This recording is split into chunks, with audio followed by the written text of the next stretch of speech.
Exodus 3. Now Moses kept the flock of Jethro, his father-in-law, the priest of Midian. And he led the flock to the backside of the desert, and came to the mountain of God, even to Horeb. And the angel of the Lord appeared unto him in a flame of fire out of the midst of a bush.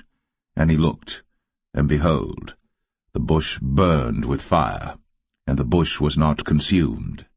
And Moses said, I will now turn aside and see this great sight, why the bush is not burnt. And when the Lord saw that he turned aside to see, God called unto him out of the midst of the bush, and said, Moses, Moses. And he said, Here am I. And he said, Draw not nigh hither. Put off thy shoes from off thy feet, for the place whereon thou standest is holy ground. Moreover, he said, I am the God of thy father, the God of Abraham, the God of Isaac, and the God of Jacob. And Moses hid his face, for he was afraid to look upon God.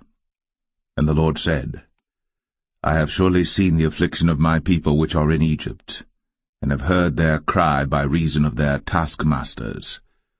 For I know their sorrows, and I am come down to deliver them out of the hand of the Egyptians, and to bring them up out of that land unto a good land, and a large, unto a land flowing with milk and honey, unto the place of the Canaanites, and the Hittites, and the Amorites, and the Perizzites, and the Hivites, and the Jebusites.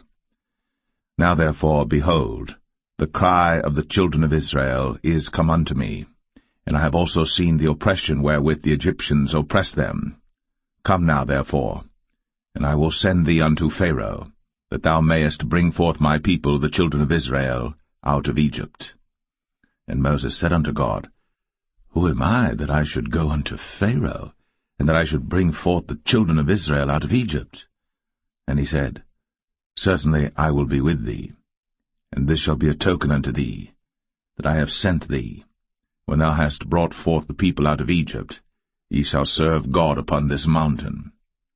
And Moses said unto God, Behold, when I come unto the children of Israel, and shall say unto them, The God of your fathers has sent me unto you, and they shall say to me, What is his name?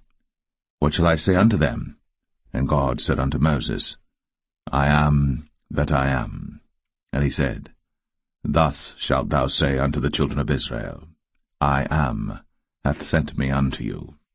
And God said moreover unto Moses, Thus shalt thou say unto the children of Israel, The Lord God of your fathers, the God of Abraham, the God of Isaac, and the God of Jacob, hath sent me unto you.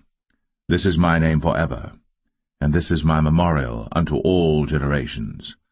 Go and gather the elders of Israel together, and say unto them, The Lord God of your fathers, the God of Abraham, of Isaac, and of Jacob, appeared unto me, saying, I have surely visited you, and seen that which is done to you in Egypt. And I have said, I will bring you up out of the affliction of Egypt, unto the land of the Canaanites, and the Hittites, and the Amorites, and the Perizzites, and the Hivites, and the Jebusites, unto a land flowing with milk and honey.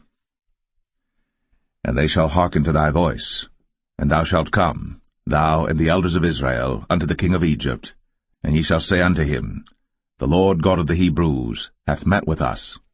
And now let us go, we beseech thee, 3 days' journey into the wilderness, that we may sacrifice to the Lord our God.